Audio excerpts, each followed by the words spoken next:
Value engineering strategies to 10x the value of your clinic and dominate the market.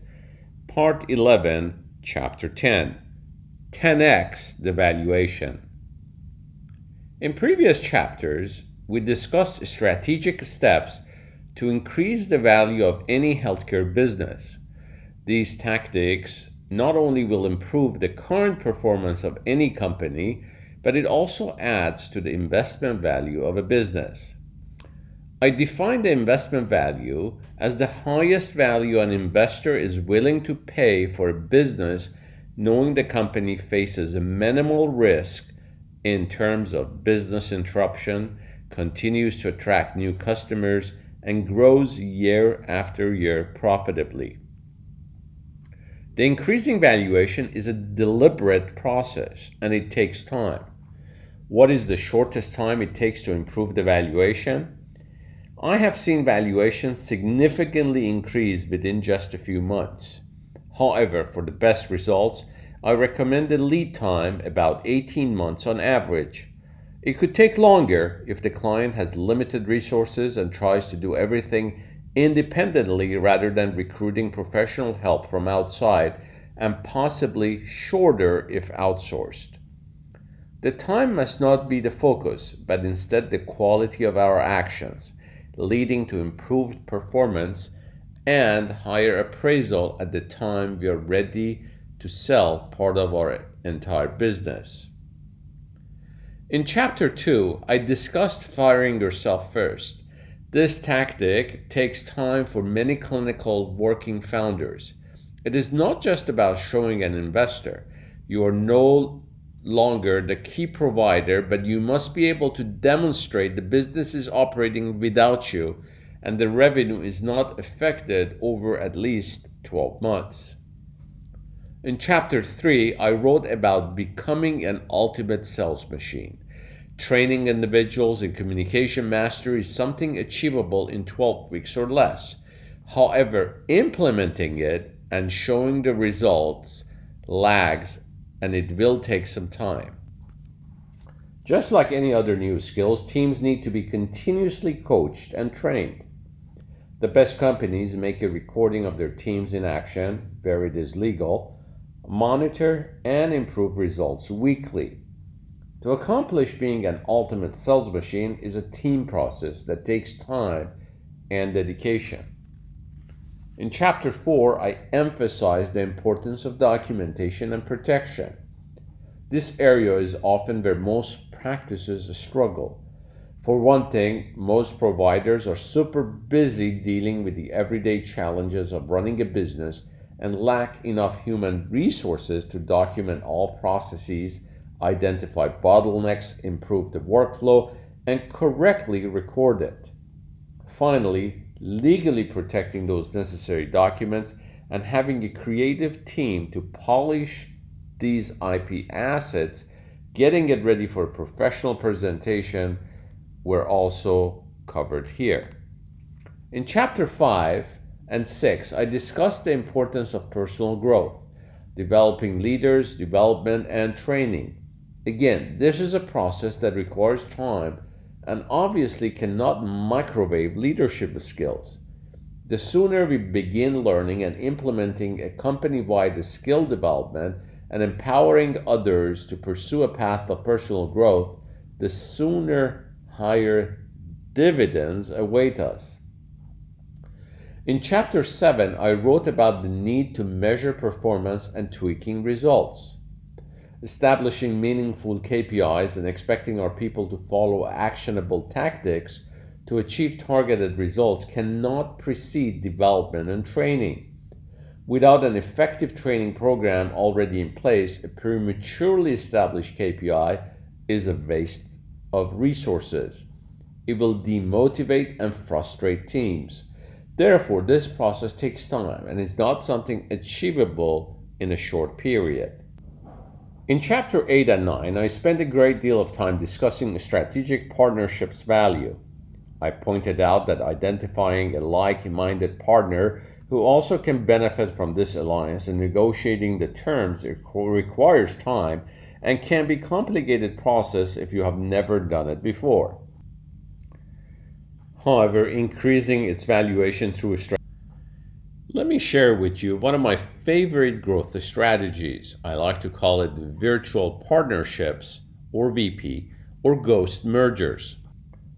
These are strategic partnerships, if done correctly, can lead to massive fortunes for everyone involved. It is truly a win-win situation.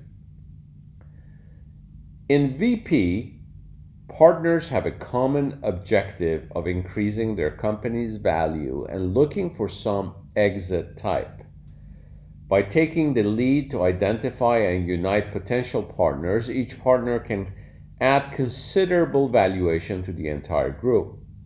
Therefore, everyone can benefit from it during a pre-planned exit. Let me share with you the story of one of my clients. To protect the confidentiality of my client, I have changed the names and location. Dr. Adam is the owner of a dental group in the suburbs of Denver, Colorado. He founded the practice in 2008 amid the global recession. His practice is now averaging $2.5 million in collections for the past 3 years through hard work and consistent marketing. He hires a business consultant to improve his operational performance, hoping to achieve a revenue target of $4 million with the hopes he can improve his EBITDA from the current rate of $380,000 to $800,000 and then sell off his business. However, the company keeps struggling to get past the current revenue. He comes across one of my videos on corporate strategy and he decides to have a consultation with me.